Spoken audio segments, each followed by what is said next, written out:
নমস্কার সকলকে, আশা করি সবাই খুব ভালো আছেন। আজ যেই দিনের ভিডিওটা শেয়ার করছি সেই দিন আমরা গিয়েছিলাম কোভালামে। কোভালাম কেরালার রাজধানী তিরুবনন্তপুরম থেকে 12 কিলোমিটার দূরের একটি সমুদ্র সৈকত। কোভালাম শব্দের অর্থ হল নারকেলের বাগান। 1930 সাল থেকেই এই সমুদ্র সৈকতটি প্রসিদ্ধি পেতে শুরু করে।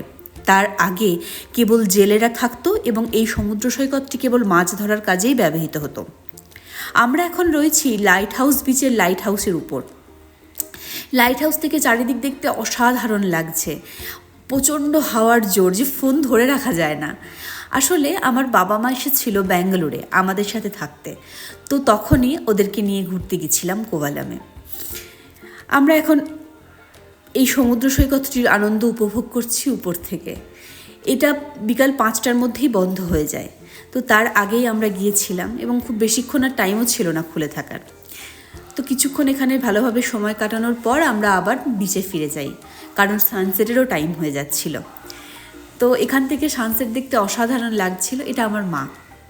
এখানে বেশ কিছুক্ষণ টাইম কাটানোর পর, সমুদ্রতে কিছুক্ষণ খেলা করার পর, কিছু সুন্দর সুন্দর মুহূর্তগুলোকে ক্যামেরাবন্দি করার পর আমরা দিনটা শেষ করি।